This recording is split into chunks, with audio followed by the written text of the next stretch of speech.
So last sessions లో మనం ఏం చెప్పానంటే టూ డేట్ ఫంక్షన్ చెప్పానండి. ఓకే, టూ డేట్ మామూలుగా మన SQL లో కూడా ఉంది కదా. అది స్ట్రింగ్ నుంచి డేట్ గా ఎట్లా అయితే కన్వర్ట్ చేస్తుందో, సో అదే విధంగా ఇక్కడ టూ డేట్ అని కూడా అనేది అంటే మన డేటా ఫ్రేమ్ లో ఉన్న string I mean data frame లో ఉన్న ఆపరేషన్స్ అనమాట. ఇది డేట్ టూ డేట్ అనేది. సో ఇదేం చేస్తుందంటే ఒక కాలం కానీ మనకి స్ట్రింగ్ టైప్ గానీ అయితే దాన్ని మనము డేట్ టైప్ గా మనం కన్వర్ట్ చేసుకోవచ్చు అనమాట by using two date function. So అది ఏ విధంగా చేసుకుంటాము. So if you df it is required, right?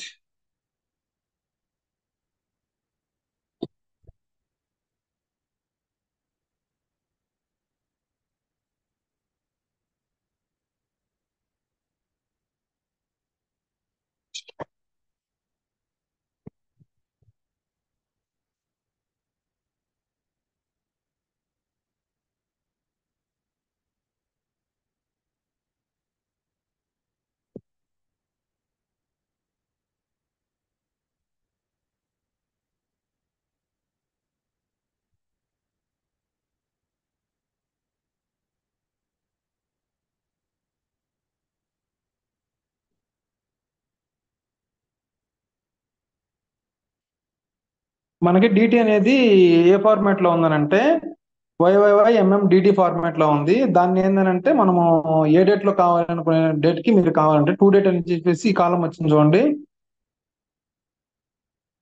Okay, actual గా వచ్చేసి మనకి డేట్ కాలం వచ్చేసి 2024-08-01 అనమాట.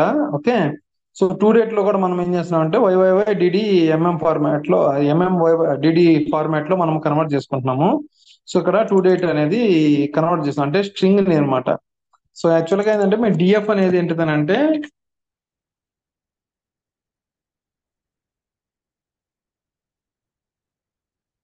ఇక్కడ చూడండి టూ కాలమ్స్ వచ్చేసి ఈ కాలము ఐ మీన్ మనకి ఎక్కడ ఉంది, ఇక్కడ ఐడి కాలము డేట్ కాలము డిటి కాలము బోత్ ఆర్ స్ట్రింగ్ అనమాట. సో దీన్ని మనము ఇక్కడ డేట్ కాలమ్ గా కన్వర్ట్ చేసాం.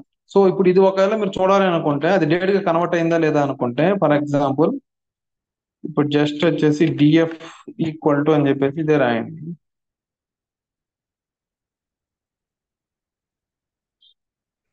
సో ఇప్పుడు డిఎఫ్ డాట్ ప్రింట్ స్కీమ్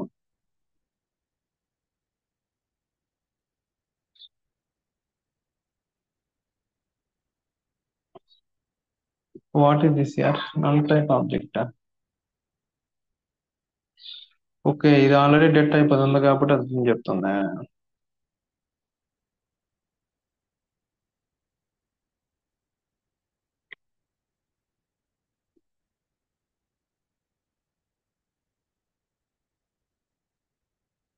ఏమైంది అది?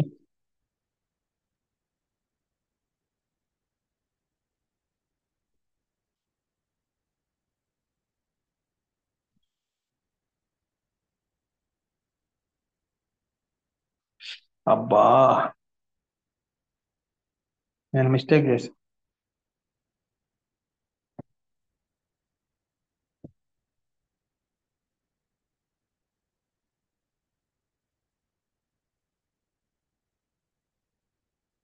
ఏమైంది vice park? Okay,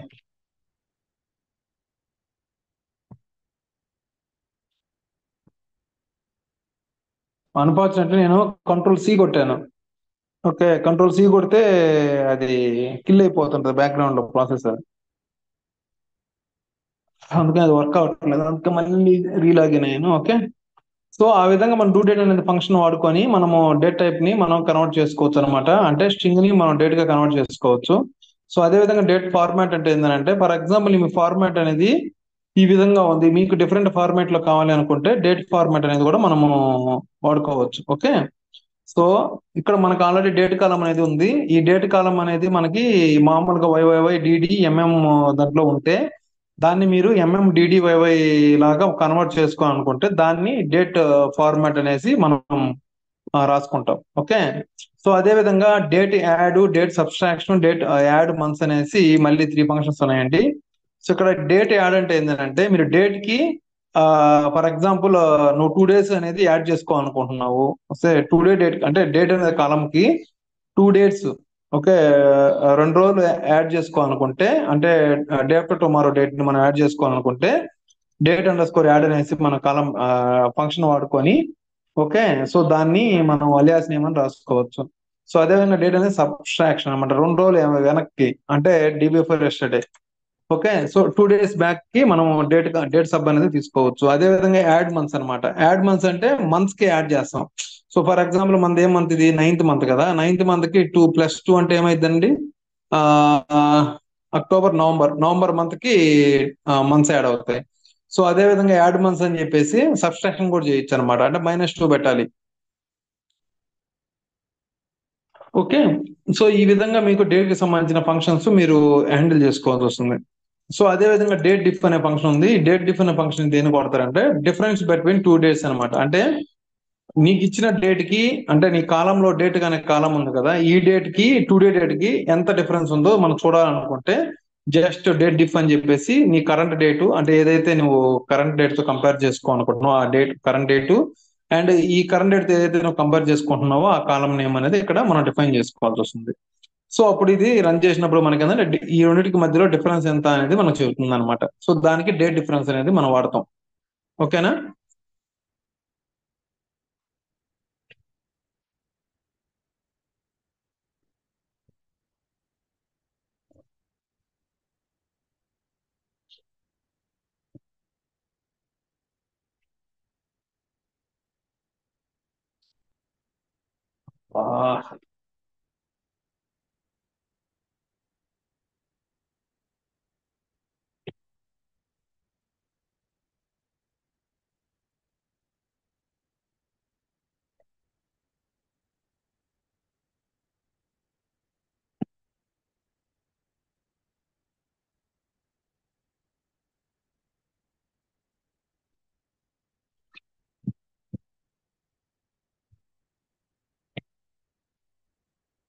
my God.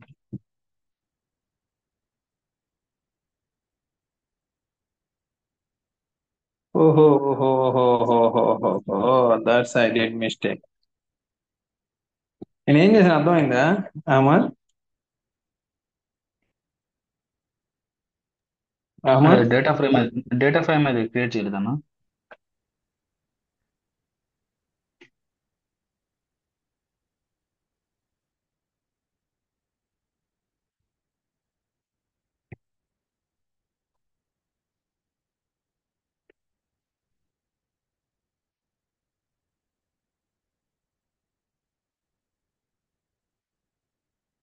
చూడు.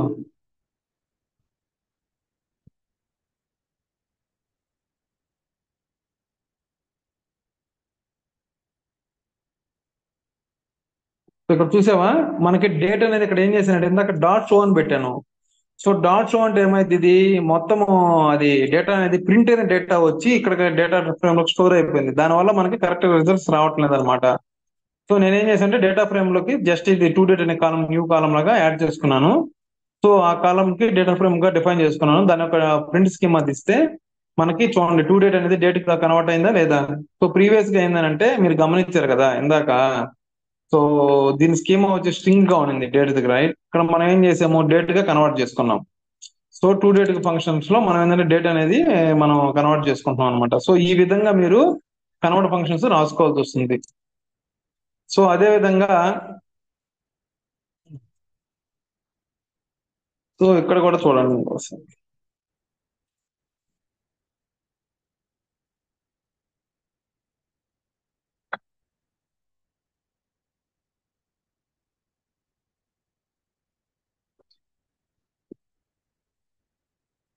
డేట్ 2024-08-1 గానైతే మనం ఏం ఫార్మాట్ కన్వర్ట్ చేసుకుంటున్నాము, MM YY, MM DD YY format లో కన్వర్ట్ చేసుకోండి. అంటే ఈ విధంగా మీరు ఫార్మాట్ ని కన్వర్ట్ చేసుకోవచ్చు అనమాట, డేట్ ఫార్మాట్స్. అదే విధంగా మీరు ఇది కూడా చూసుకోండి.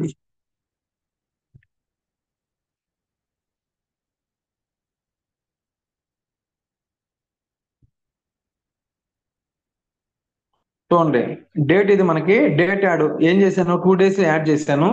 సో ఈ రోజు అంటే ఈ డేట్ లో 01 ఉంది, దానికి 2 days అంటే 03 వచ్చింది. అదే విధంగా సబ్స్ట్రాక్షన్, సో 08-01 కి సబ్స్ట్రాక్షన్ 2 days అంటే ఏమైందండి మనకి జూలైలో 31 days కదా.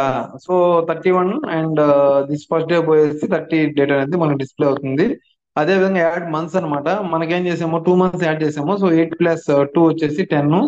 అదే విధంగా సబ్స్ట్రాక్షన్ 2 months చేసాము. సో 6 అంటే 6 అనేది మంత్స్ అనేది మనకి డిస్ప్లే అవుతుంది. సో ఈ విధంగా మనకి డేటా అనేది డిస్ప్లే అయిపోతుంది అనమాట. సో మీరు ఈ ఫంక్షన్స్ ఎప్పుడు ఎక్కడ వాడుకోవాలనేది డిపెండ్స్ అనే రిక్వైర్మెంట్ బట్టి మీరు ఆ వాడుకోవాల్సి వస్తుంది. ఓకేనా?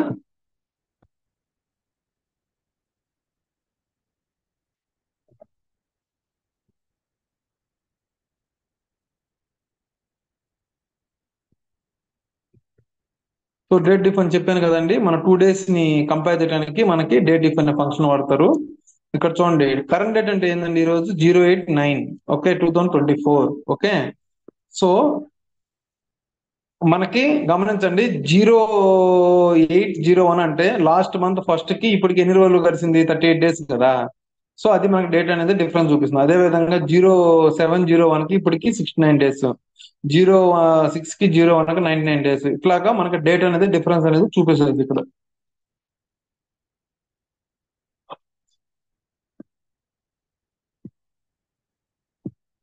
సో అదే విధంగా కరెంట్ టైం స్టాంప్ ఉంది మనకి.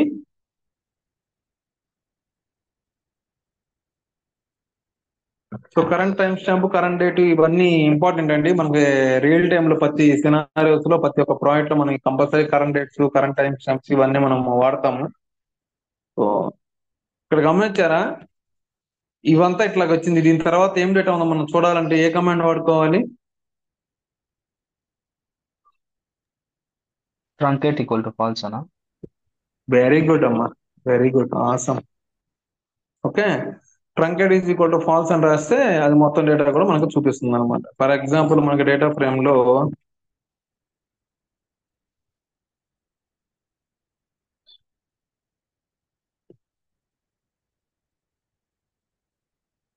చూడండి, ఇందాక మనకి హాఫ్ డేటా చూపించింది, రిమైనింగ్ మనకు చూపించలేదు. But truncate is equal fault అంటే ఫాల్స్ అని రాస్తే మొత్తం మనకి డేటా అనేది చూపిస్తుంది అనమాట. Okay, so current time stamp అంటే తెలుసు కదండి, ఇది డేటు. ఓకే, దాని తర్వాత ఇది minutes, hours, minutes, seconds, milli seconds. Okay, తెలుసు కదా టైం స్టాంప్ లో హెచ్హెచ్ అని రాస్తారు, ఎంఎం అని రాస్తారు, ఎస్ఎస్ అని రాస్తారు, దాని తర్వాత త్రిబుల్ ఎస్ అని రాస్తారు. ఫార్మాట్ అంటే మనకి డేట్ ఫార్మాట్ అంటే ఇక్కడ మనం ఫార్మాట్ వాడాం కదా. సో ఇక్కడ MM, capital MM, DD, YY ఉంది కదా. అక్కడ వచ్చేసి అవర్స్, మినిట్స్ అండ్ అవర్ తర్వాత సెకండ్స్ అండ్ మిల్లీ సెకండ్స్.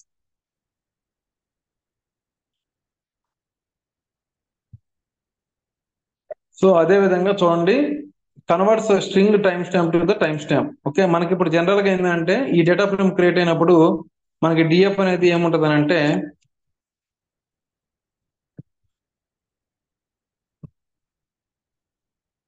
22 అనేది స్ట్రింగ్ గా ఉన్నాయి. సో ఇప్పుడు దీన్ని మనము కన్వర్ట్ టైం స్టాంప్ గా మార్చుకోవాలంటే ఈ విధంగా మనం రాసుకోవాలి. టు టైం స్టాంప్ అనమాట, convert string to time stamp.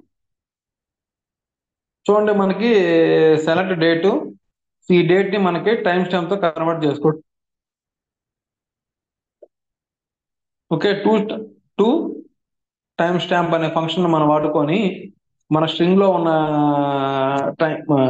Time stamp డేటాని మనము టైం స్టాంప్ లోకి కన్వర్ట్ చేసుకుంటున్నాం.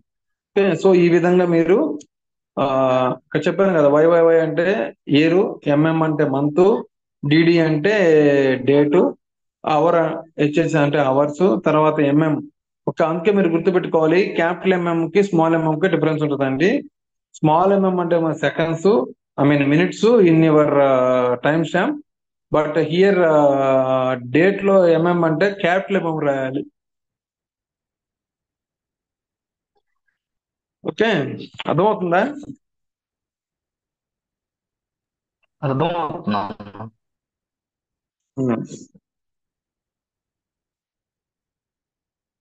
సో అదే విధంగా మనకి అవర్స్, మినిట్, సెకండ్స్ మనకి కావాలి అంటే మనకి ఫర్ ఎగ్జాంపుల్ మనకి ఉన్న టైం స్టాంప్ డేటాలో నాకు అవర్స్ మాత్రమే కావాలి, మినిట్స్ మాత్రమే కావాలి, సెకండ్ మాత్రమే కావాలి అనుకుంటే మీరు జస్ట్ అవర్, మినిట్, సెకండ్ ఇట్లాగా ఫంక్షన్స్ వాడుకొని మీకు కావాల్సిన డేటాని మీరు తెచ్చుకోవచ్చు.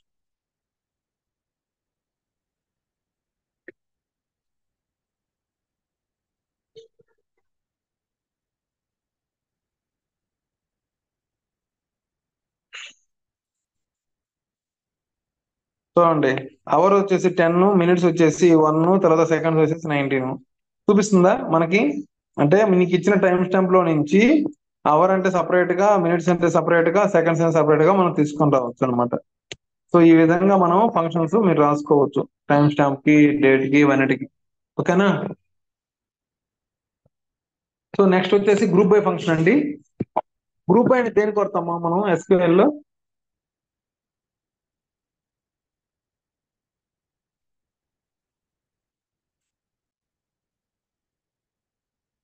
ఉం?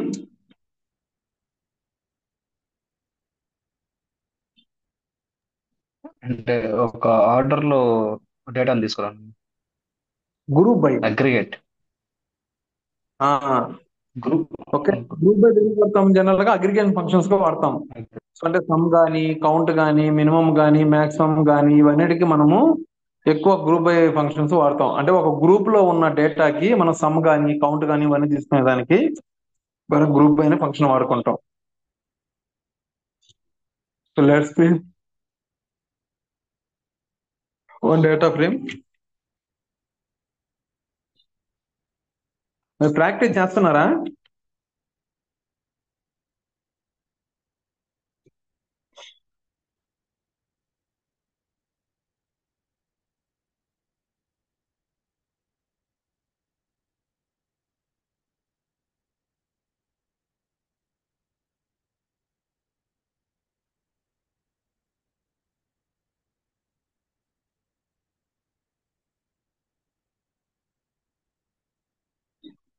ఓకే చూడండి, ఇక్కడ గ్రూప్ బై డిపార్ట్మెంట్ నెంబర్ రాశాను. ఈ డిపార్ట్మెంట్ నెంబర్ లో కౌంట్ తీసుకుంటున్నాను. ఓకే. సో టెన్స్ ఎన్ని ఉన్నాయండి మనకి? టెన్స్ ఇక్కడ 2 ఉన్నాయి. సో అందుకని 2 చూపించింది.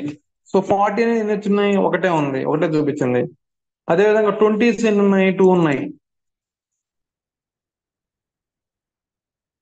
ఓకే, 20s 2 ఉన్నాయి. తర్వాత 50 వచ్చేసి ఒకటే ఉంది. సో ఈ విధంగా మీరు ఒక గ్రూప్ లో డిపార్ట్మెంట్ వైజ్ గా మనము కౌంట్ తీసుకోవాలనుకుంటే మనం జస్ట్ ఏంటంటే data frame dot group by అని చెప్పేసి ఆ కాలం నెంబర్ రాసుకొని తర్వాత కౌంట్ అని రాస్తే ఏవైతే ఫంక్షనాలిటీ మీరు రాస్తున్నారో దానికి ఉన్న అవుట్పుట్ లో ఉన్న డేటాని మనకి నీట్ గా కూడా చూపిస్తుంది. సో అదే విధంగా సమ్ డిపార్ట్మెంట్ వైజ్ గా సమ్.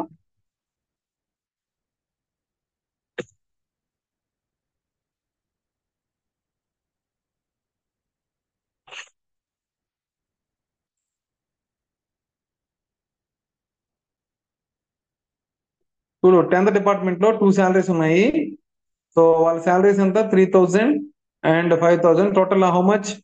8000 శాలరీ అనేది వచ్చింది. సో 40కి శాలరీ ఒకటే ఉంది కాబట్టి 40,000 వచ్చి ఉంటుంది. 20కి మళ్ళీ అగైన్ 2 ఉన్నాయి, 3500 ఒకటి, 3000 ఒకటి. సో 6500 అనేది ఇక్కడ మనకి డేటా ఇస్తుంది. సో అదే విధంగా 50 అనేది ఒకటే ఉంది కాబట్టి 6000 ఇస్తుంది. సో ఎక్కడైతే మనకి 2 ఉన్నాయో అది గ్రూప్ చేసింది, అది సమ్ కూడా ఇచ్చింది. అది ఒకటే ఉంటే ఇంకా గ్రూప్ చేసినా మనకి ఇచ్చేది ఒకటే రిజల్ట్ కాబట్టి అది డిస్ప్లే అక్కడ చేస్తుంది. ఓకేనా? అర్థమైంది కదా? అర్థమవుతున్నాను.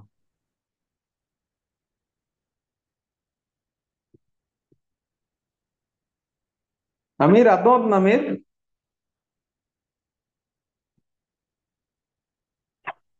అర్థమవుతుందండి.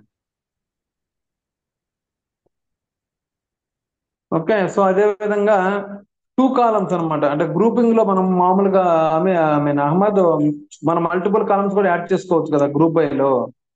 సో అదే విధంగా ఇక్కడ కూడా మల్టిపుల్ కాలమ్స్ మీద మనం గ్రూప్ బై చేసుకోవచ్చు అన్నమాట. ఆ మల్టిపుల్ కాలమ్స్ మీద సమ్ ఆఫ్ శాలరీ అనేది తీసుకోవచ్చు, లేదంటే మినిమం తీసుకోవచ్చు, మాక్సిమం తీసుకోవచ్చు, అట్లా.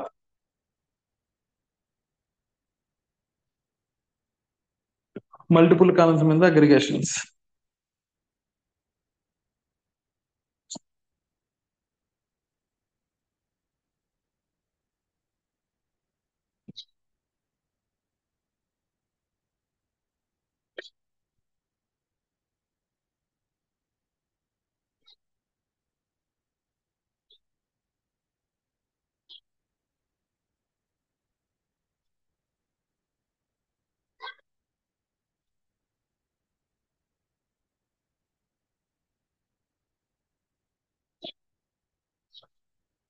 ఇక్కడ చూడండి, డిపార్ట్మెంట్ నెంబర్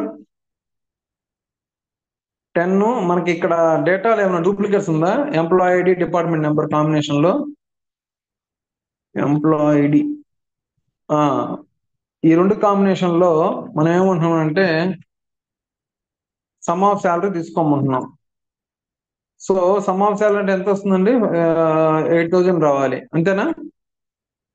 సో 8,000 వచ్చింది అంటే 2 కాలం కాంబోలో తీసుకోవాలి. ఇట్లాగా 2 కాంబోలో ఇవి రెండు వాల్యూస్ ఎక్కడ సేమ్ అయితే దానికి సంబంధించిన డేటా అంతా వచ్చేసి మనకి తీసుకొని బ్యాక్గ్రౌండ్ లో దాని యొక్క డేటాని ఇక్కడ మనకి ఇక్కడ డిస్ప్లే చేస్తుంది. ఇక సమ్ చేస్తుంది అనమాట, సమ్ చేసి డిస్ప్లే చేస్తుంది. అదేవిధంగా maximum salary, minimum salary, average salary, everything you can get it.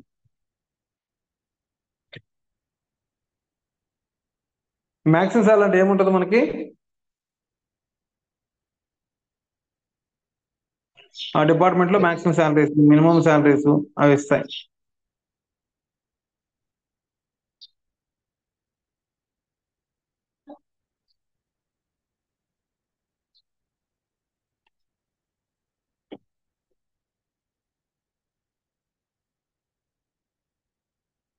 Okay. So average salary అంటే దానికి సమ్ తీసుకొని దాన్ని డివైడ్ బై ఎన్నైతే ఉన్నాయో డిపార్ట్మెంట్ లో డివైడ్ బై చేసి మనకి డేటా అనేది డిస్ప్లే చేస్తుంది.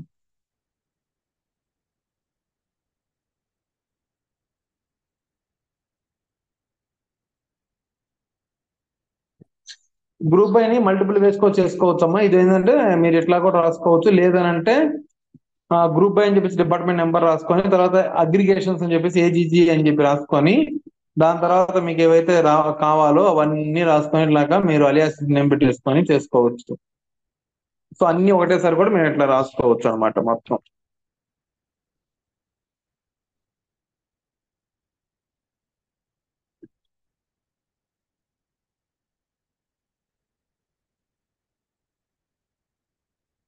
వచ్చాయన్ని sum salary, minimum salary, maximum salary, average salary department wise గా.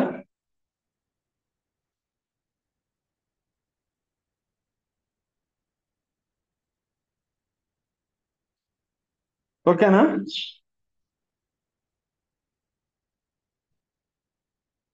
సో అదే విధంగా హ్యావింగ్ క్లాస్ ఎప్పుడు వాడతాం మనం? గ్రూప్ ఆఫ్ రోస్ ని ఫిల్టర్ చేసేటప్పుడు.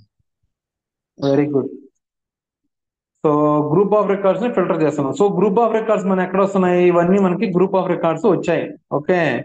సో దాని తర్వాత మనం ఏం చేస్తున్నాం అంటే మినిమం శాలరీని ఎక్కడైతే 3,500 ఉందో ఆ డేటా మాత్రం మనం తీసుకుంటున్నాం. సో మనం లైక్ ఇది హ్యావింగ్ లాగా మనం రన్ చేసుకోవచ్చు.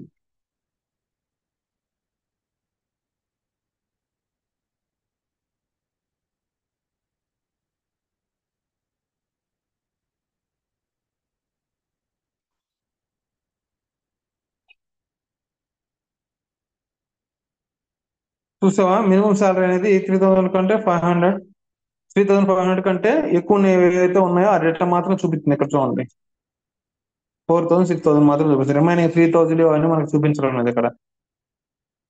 సో ఈ విధంగా మీరు గ్రూప్ ఆఫ్ తర్వాత గ్రూప్ బై తర్వాత మనం ఏ విధంగా హ్యావింగ్ క్లాస్ పెట్టుకొని ఆ అగ్రిగేషన్ ఫంక్షన్స్ ఫిల్టర్ చేస్తాము హ్యావింగ్ క్లాస్ ని వాడుకొని. సో సేమ్ ఇక్కడ కూడా మనము ఫిల్టర్ చేసుకోవచ్చు ఆఫ్టర్ అగ్రిగేషన్ ఫంక్షన్ తర్వాత. సో ఇక్కడ వేర్ క్లాస్ వాడుకొని చేసుకోవచ్చు ఈ విధంగా. ఓకేనా? హ్యావింగ్ వాడవానా అక్కడ వేర్ వాడమా?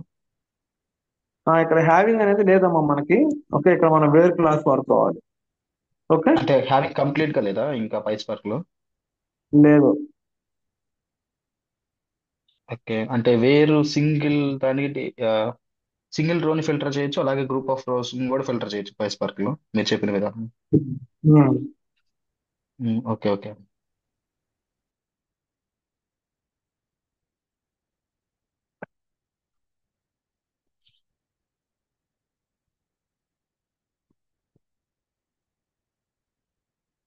సో అదే విధంగా కౌంట్ తీసుకుంటున్నాము. ఓకే, సో కౌంట్ ఆఫ్ రాసుకొని వేర్ క్లాస్ లో ఆ కౌంట్ ని మనము ఇది రాస్తాం కదా. గుర్తుందా మీకు డిపార్ట్మెంట్ వైజ్ గా డూప్లికేట్ రికార్డ్స్ ఉన్నాయా లేకపోతే నాన్ డూప్లికేట్స్ రికార్డ్స్ ఉన్నాయా కౌంటుకునేదానికి మనం ఏం చేసేవాళ్ళం అక్కడ. So department select count of one comma department number from table name. Okay, group by department number having count of greater than is equal to count of greater than one means we can say that is the duplicate rows. Count equal to one గానైతే దాన్ని ఏమంటాం అంటే unique records అని చెప్తాం కదా. So అదే విధంగా ఇక్కడ కూడా మనం చేసుకోవచ్చు. ఏ విధంగా జస్ట్ గ్రూప్ బై అని రాసుకొని డిపార్ట్మెంట్ నెంబర్ అక్కడ రాసుకొని తర్వాత అగ్రిగేషన్ ఫంక్షన్ కౌంట్ ఆఫ్ కాలం అని చెప్పేసి దానికి డి కౌంట్ అనేసి ఒక పేరు పెట్టుకొని దాని వేరే క్లాస్ లో మనము ఫిల్టర్ అవుట్ చేసుకోవచ్చు అన్నమాట ఈ విధంగా. ఇది చేస్తే యూనిక్ రికార్డ్స్ వస్తుంది, ఇది చేస్తే మనకేమిస్తుంది. ఉమ్? ఇది చేసినప్పుడు ఏమి రికార్డ్స్ ఇస్తుందమ్మా మనకి.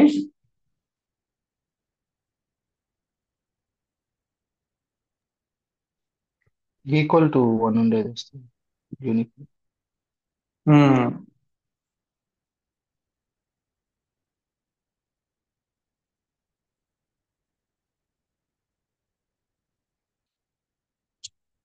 ఓకే, సో మనకేం తెలుసు 50 40 ఆ రెండు మాత్రం యూనిక్ రికార్డ్స్ అని మనకు తెలుసు. సో అందుకే ఇవి రెండు చూపించింది.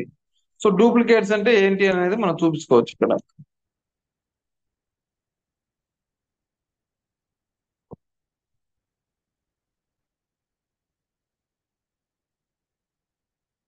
ఓకే, ఇక్కడ duplicates department number 20 department number 10 అనేది మనకు డూప్లికేట్స్ ఉన్నాయి కాబట్టి ఇవి డూప్లికేట్స్ అని చెప్తున్నాం మనం.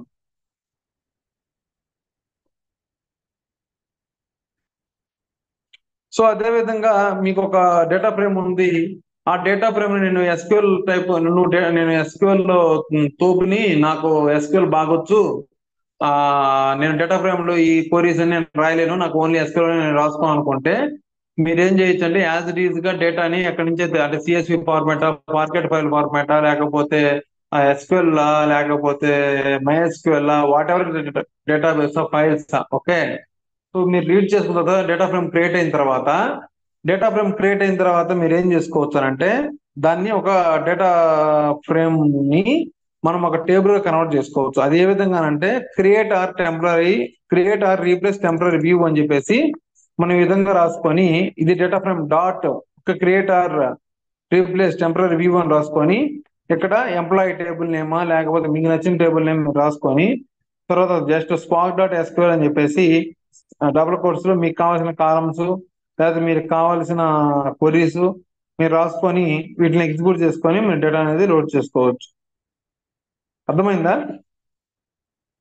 If you want to see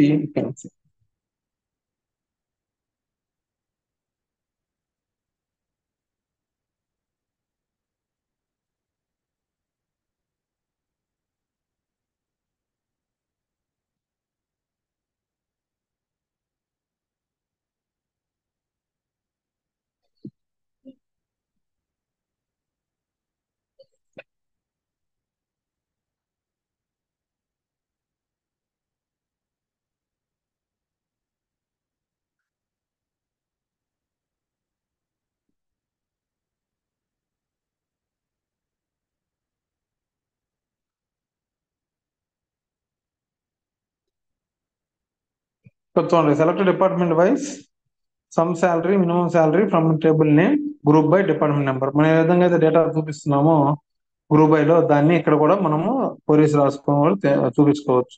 okay, అర్థమవుతుంది గ్రూప్ బై అనేది ఎట్లా చేస్తారు ఏందనేది.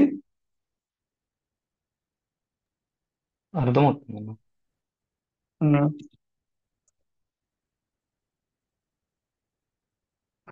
సో అదే విధంగా మనకి first salary last salary.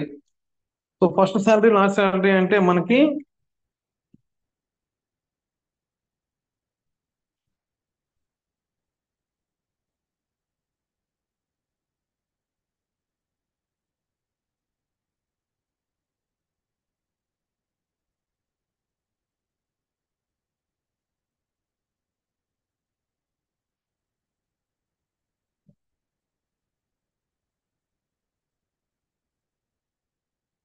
Okay మనకి లాస్ట్ శాలరీ అనేది మనకు చూపిస్తుంది అనమాట. ఇది ఇక్కడ మనకి లాస్ట్ శాలరీ ఉండేది.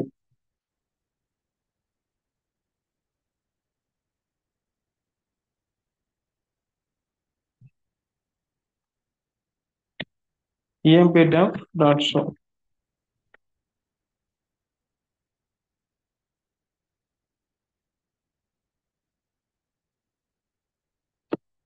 ఇప్పుడు చూడు మనకి లాస్ట్ సాలరీ ఏముంది 6,000 ఉంది కాబట్టి 6,000 చూపిస్తుంది. సో అదే విధంగా మనకి first salary, so first salary ఏముంది 3,000 ఉంది, 3,000 మనకు చూపిస్తుంది అనమాట. సో ఇక్కడ ఫస్ట్ లాస్ట్ అనేది కూడా మనం ఫెచ్ చేసుకోవచ్చు అనమాట. ఓకేనా. నెక్స్ట్ మనము సెషన్స్ లో ఫిల్ అంటే మనకి ఎన్విఎల్ 2 ఫంక్షన్స్ ఉన్నాయి కదా డేటాబేసెస్ లో, ఎన్విఎల్ ఫంక్షన్స్ అంటే నల్ హ్యాండిలింగ్స్ అన్నమాట. అంటే ఏ విధంగా మనము నల్స్ ని ఫిల్ చేసుకోవాలి, సో నల్స్ ఉంటే ఎంటీ ఏ విధంగా చేసుకోవాలి అనేది నెక్స్ట్ సెషన్స్ లో మనం చెప్పుకుందాం. ఓకేనా.